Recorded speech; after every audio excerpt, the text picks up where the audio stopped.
Welcome to This Explainer. Today, we're diving into a genuinely fascinating historical case study. We're going to look at how a sudden, literally terrifying political crisis fundamentally shaped Islamic political thought and the whole concept of a ruling contract. It's an incredible story of a massive emergency, decisive leadership, and a legal debate that's echoed through the centuries. Here's our roadmap for today. First, what exactly is the bay'ah? Then we'll look at the ultimate executive resume, a state in utter crisis, the famous one-vote election, and finally, the massive scholarly debate that followed. All right, Section 1. What is the bay'ah, the citizenship contract? Just to make sure we're all on the exact same page, let's define our core concept before we get into the actual history.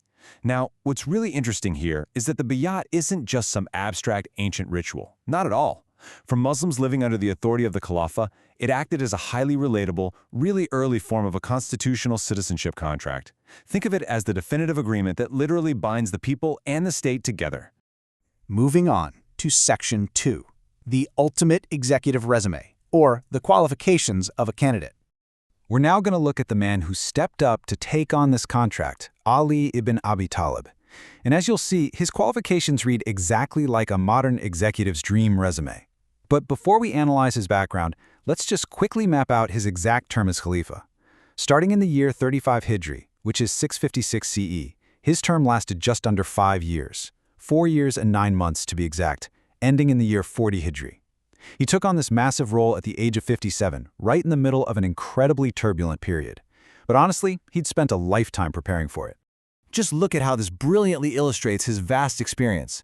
Under the Prophet, peace be upon him, Ali wasn't just a soldier commanding at Badr. He was the head of the judiciary in Yemen. He gathered absolutely crucial intelligence, and he acted as the secretary for vital treaties, like Hudaybiyah. Then, if we look at his time under Abu Bakr, he served on the Shura, the Consultative Council, acted as the Khalifa's secretary, and even managed internal security to protect Medina during the Ridda Wars. And his CV just keeps expanding. Under Umar, he was a wazir, which is essentially a chief minister. He was the head of the appeal court and was even trusted as the deputy Khalifa in Medina when Umar had to leave for Syria. Under Uthman, he continued as a wazir and a top judge. So we're talking about a highly respected elder statesman, a scholar, and a natural leader. The raw capability to rule was undeniably there, right? Okay, Section 3. A state in crisis. The 5-day emergency. So here's the crucial point. This highly qualified elder statesman, Ali, was suddenly thrust into a terrifying, totally unprecedented power vacuum. The Caliph, Uthman, had tragically been assassinated by rebels. The stability of the entire Islamic State just shattered overnight. It created this highly volatile, super fragile environment in the capital city of Medina that absolutely demanded an immediate resolution. To really understand the sheer tension of this moment, consider this startling figure. While some scholars argue there was no real delay, specific historical narrations tell us that the rebel leader Al-Ghafiqi ibn Harb was actually in charge of Medina for 5 entire days. That's 5 days of a terrifying emergency power vacuum right in the capital of the Islamic State. Which brings us to Section 4, the one-vote election and the decisive action that followed. To prevent any further civil dispute and put an end to this terrifying 5-day gap without a legitimate leader, someone of immense stature just had to take decisive action. Enter Al-Abbas, the uncle of the Prophet, peace be upon him, and a highly respected leader of the Banu Hashim. Now, you might notice there are no historical portraits or drawings of these figures in this explainer, and that's completely intentional. When it comes to these men, the sheer power of their documented words is really all we need. Al-Abbas goes directly to his nephew Ali and makes this incredibly dramatic statement. Reach out your hand so that I may make allegiance to you and so that there will not be 2 persons disputing your khilafah. He literally leverages his massive influence to instantly secure the state. And just like that, through this single, powerful action by Al-Abbas, the whole situation was locked down. Ali became the Khalifa. The bay'ah contract was conducted simultaneously with the bay'ah of obedience, right then and there in Masjid an-Nabawi. The inhabitants of Medina, even including the rebels who sparked the crisis in the first place, accepted this decisive move. Finally, Section 5, the scholarly debate. How many votes make a leader?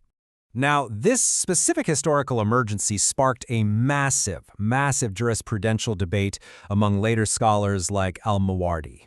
Think about it. If one man, Al-Abbas, initiated the contract, how many people are legally required to contract a bay'ah?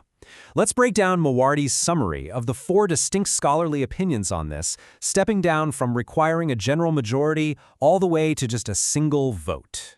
For instance, let's look at the second opinion, those arguing for exactly 5 representatives. They point directly to specific political precedents set during earlier successions. For example, the initial oath of allegiance to Abu Bakr was made by exactly 5 people: Omar, Abu Ubaidah, Usaid, Bashir, and Salim, and then the masses just followed. On top of that, Omar later set up a council of 6, structured so that one person would take charge with the explicit acceptance of the remaining 5. So you can see there's a really strong historical argument for the number 5.